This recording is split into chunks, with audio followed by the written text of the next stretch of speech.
Assalamualaikum warahmatullahi wabarakatuh. Perkenalkan, nama saya Albert Farma. Saya berasal dari jurusan Kehutanan Fakultas Pertanian Universitas Bengkulu.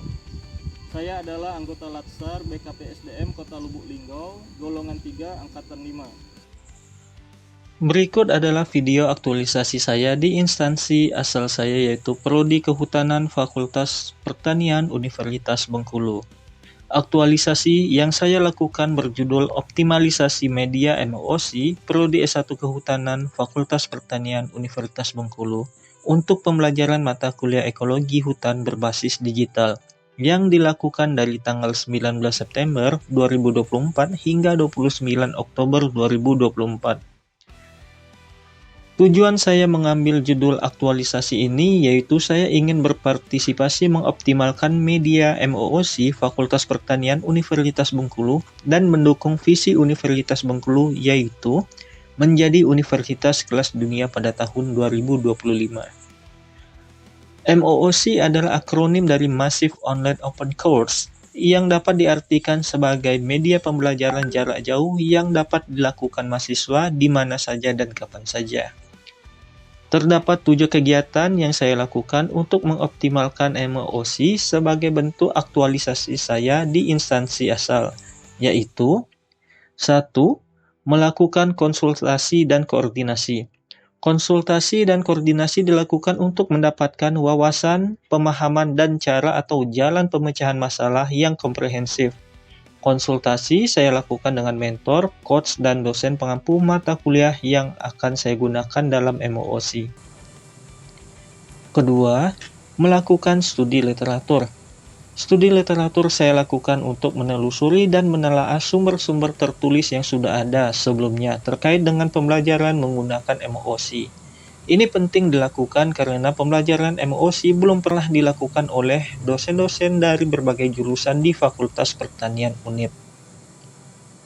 Ketiga, mengikuti asistensi atau bimbingan. Bimbingan atau asistensi saya lakukan secara mandiri kepada dosen di Universitas Bengkulu yang memiliki keahlian atau kompetisi terkait dengan media pembelajaran berbasis MOOC. Keempat, mendesain materi pembelajaran. Membuat materi perkuliahan yang sesuai dengan rencana pembelajaran semester perlu dilakukan untuk mata kuliah ekologi hutan.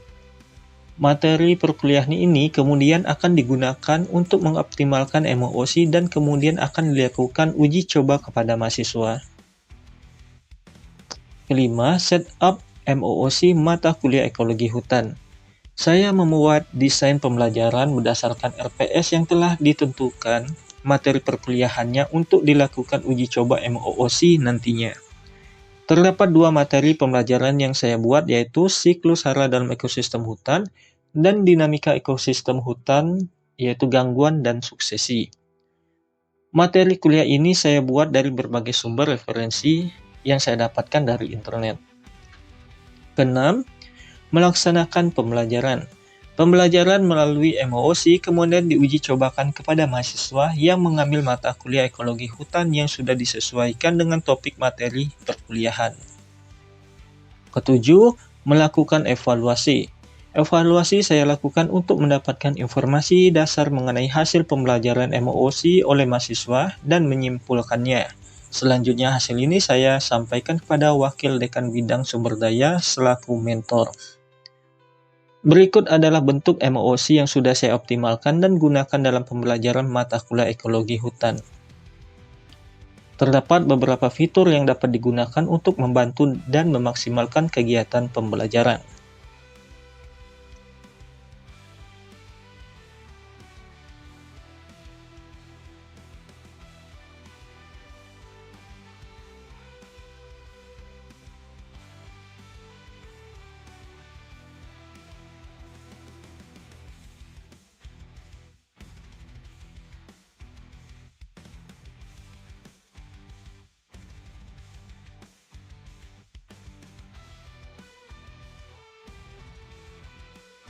Welcome to Moo Math and Science in the carbon cycle. Carbon is an element that is vital to most living organisms on Earth. It is also a key component of our atmosphere. Carbon has the ability to cycle through our Earth, the ocean, living factors, abiotic factors, and the air. The carbon recycles among 5 major locations. These items include the atmosphere, the terrestrial Welcome to Moo Math and Science and the phosphorus cycle. Along with the water cycle, the carbon cycle, the nitrogen cycle, the phosphorus cycle is another biogeochemical.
Hey there, it's Tim. And Robert. In this episode of National Parks and the History of Science, we visited Indiana Dunes National Park to explore one of the central ideas in the science of ecology. And that idea is plant succession, or how the plants in a place change over time. It happens because one set of plants alters their environment. They provide shade or nutrients or moisture to the soil, which allows some other set of plants to come in, grow, and replace the original plants, and so on. You're probably familiar with it. Succession is why you have to weed your garden or mow your lawn if you don't want bushes or trees to take over. The science of all of that began in the 1890s on the sand dunes of northwestern Indiana. Let's check it out. Indiana Dunes National Park is at the southern tip of Lake Michigan. Glaciers and winds have created a series of sand dunes in the middle of North America that are home to a unique collection of plants. Dr. Noel Pavlovic is a plant ecologist with the U.S. Geological Survey. He's been studying this park for more than 30 years. We hiked from the water's edge to the top of the oldest dunes. Our journey was a walk not just through different plant communities, but through time. Henry Chandler Coles was a student at the University of Chicago, and he came out to the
Berikut adalah video testimoni dari beberapa mahasiswa yang telah mencoba pembelajaran menggunakan MMOC.